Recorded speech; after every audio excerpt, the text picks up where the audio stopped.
வணக்கம். இந்த தொகுப்பில் நாம் மகர ராசிக்காரர்களுக்கு இந்த குரு பெயர்ச்சி எப்படி இருக்கின்றது என்பதை பற்றி இந்த தொகுப்பில் நாம் பார்ப்போம். மகர ராசியில் சஞ்சரிக்கும் குரு பகவான் சனியின் ஆட்சி வீடான உங்கள் ராசியில் சேர்ந்து இருப்பதால் நீச்சம் அடைகின்றார். மகர ராசிக்காரர்களுக்கு குரு பகவான் உங்கள் ராசியில் இருந்து கொண்டு 5, 7, 9 ஆகிய இடங்களில் அவருடைய பார்வை விழுகின்றது. ஆகவே மகர ராசிக்காரர்களுக்கு இந்த குரு பெயர்ச்சியானது சிறப்பான நல்ல பலன்களையே கொடுக்க இருக்கின்றது. உங்கள் உழைப்புக்கு ஏற்ற சிறப்பான பலன்கள் நிச்சயம் கிடைக்கும். இந்த குரு பெயர்ச்சிக்கு பிறகு உங்களுடைய பெரும்பாலான பிரச்சனைகள் தீர்ந்து சாதகமான முடிவுகள் கிடைக்கும். திடீர் அதிர்ஷ்டங்கள் ஏற்பட வாய்ப்புகள் உண்டு. சமூகத்தின் மீதான உங்களின் அக்கறை அதிகரிக்கக்கூடிய சந்தர்ப்பங்கள் அமையும். பல நல்லவர்களின் நட்பு உங்களை ஒரு படி முன்னேற்றத்திற்கு கொண்டு செல்லும். உங்களின் அனுசரணையான கவனிப்பு குடும்பத்திற்கு ஆறுதல் அளிக்கும் வகையில் இருக்கும். உங்களுடைய எதிரிகள் யார் என்பதை அடையாளம் கண்டு கொள்ள ஏதுவான காலம் இது. ஆரோக்கியம் சார்ந்த விஷயத்தில் ஏற்றம் இறக்கம் இருக்கும். உத்தியோகம் மற்றும் தொழில் உங்களுக்கு எப்படி இருக்கும் என்றால், உத்தியோகத்தை பொறுத்தவரை மகர ராசிக்காரர்களுக்கு ஊதிய உயர்வு, பதவி உயர்வு, இடமாற்றம் போன்றவற்றை சாதக பலன்கள் கொடுக்கும்.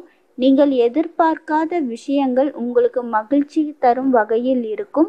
தொழில் மற்றும் வியாபார ரீதியான முக்கிய முடிவுகளை சுயமாக எடுப்பதன் மூலம் வெற்றியும் முன்னேற்றமும் ஏற்படும். அடுத்தவர்களை நம்பி நீங்கள் ஒப்படைக்கும் காரியத்தில் சற்று எச்சரிக்கை தேவை. வியாபார ரீதியான போட்டிகள் ஆரோக்கியமான போட்டிகளாக அமையக்கூடும். உங்களுடைய பொருளாதாரம் எப்படி இருக்கும் என்றால், முன்னேற்றத்திற்காக நீங்கள் எடுக்கும் ஒவ்வொரு முடிவுகளும் வெற்றி தரும். புதிய விஷயங்களை கற்றுக்கொள்வதில் சிறப்பான முன்னேற்றம் இருக்கும். எதிர்பார்க்கும் லாபம் கிடைப்பதால் குடும்ப தேவைகள் எளிதில் பூர்த்தி செய்து விட முடியும். நிதி சார்ந்த விஷயங்களில் பெரிய முதலீடுகளை ஈடுபடுத்தி லாபம் காண்பீர்கள். கொடுக்கல் வாங்கல் விஷயத்தில் இரட்டிப்பு லாபம் கிடைக்கும். நம்பிக்கைக்கு உரியவர்களை மட்டும் உடன் வைத்துக் கொள்வது மிகவும் நல்லது.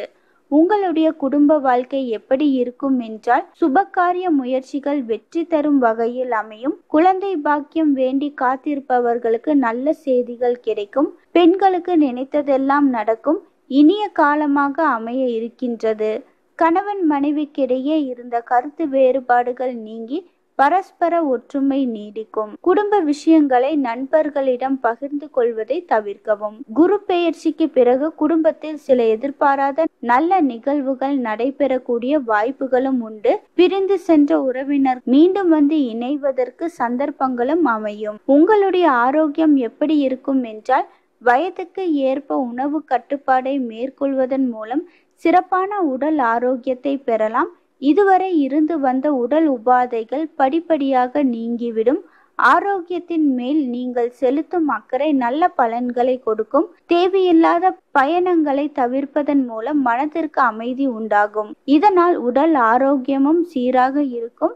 நீங்கள் செய்ய வேண்டிய பரிகாரம், விஷ்ணு சஹஸ்ரநாமம் படிப்பது நல்ல பலன்களை கொடுக்கும். மகர ராசியை பொறுத்தவரை இந்த குரு பெயர்ச்சியில் உங்களால் முடிந்தவர்களுக்கு கோதுமை தானம் செய்து வர சிறப்பான பலன்கள் உண்டாகும். பசுக்களுக்கு வாழைப்பழம் கொடுத்து வர நன்மைகள் மேலும் இது போன்ற பயனுள்ள தகவல்கள் தெரிந்து கொள்ள சித்தர்கள் மந்திரம் யூடியூப் சேனலை சப்ஸ்கிரைப் செய்யுங்கள். நன்றி.